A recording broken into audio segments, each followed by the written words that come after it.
Unprecedented rate hikes, a social media-driven bank run, and contagion. These are the external forces top bank executives blamed for the collapses of Silicon Valley Bank and Signature Bank. But senators didn't buy it. I hear you testify all collectively that you did everything right. Something happened because the banks failed. For the first time, former leaders at SVB and Signature Bank spoke publicly about two of the largest bank failures in U.S. history. Rumors and misconceptions quickly spread online, culminating on March 9th with the first ever social media bank run, leading to $42 billion in deposits being withdrawn from SVB in 10 hours, or roughly $1 million every second. Mr. Becker, your version of events blames SVB's failure on too many interest rate hikes, a social media-driven bank run, the closure of the much smaller Silvergate Bank, and the regulators for being slow to highlight its long-standing problems. It sounds a lot like the dog ate my homework. This was bone deep, down to the marrow, stupid. You put all your eggs in one basket.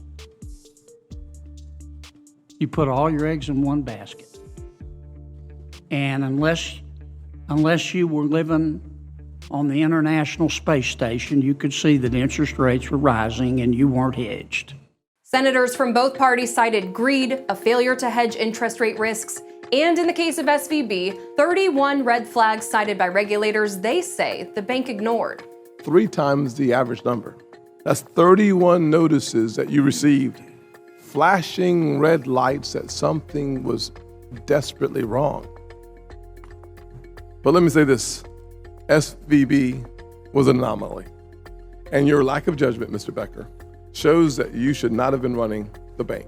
Well, regulators took over Signature Bank 2 days after SVB collapsed, but its chairman insisted the bank could have survived. I believe that Signature Bank was a responsibly managed bank, solvent until the end. Yeah, well, I'm sorry, your opinion on what is a responsibly managed bank is now laughable. So you're planning to return how much? The answer is none.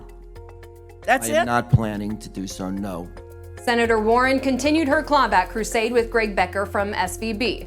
Following the bank collapse, Warren proposed bipartisan legislation that would claw back compensation of failed bank executives. How much of the $40 million are you planning to return? How many times are we going to do this dance? Senator, I promise to cooperate with the regulators as they do. Are you planning to return a single nickel to what you cost the fund? Senator, I know there's going to be a process review of compensation. I'll take that as a no.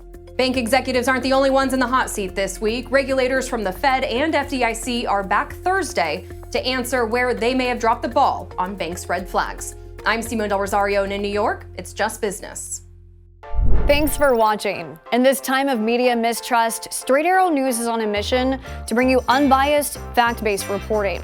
So like and subscribe to Straight Arrow News below. And to see all of our content, go to straightarrownews.com.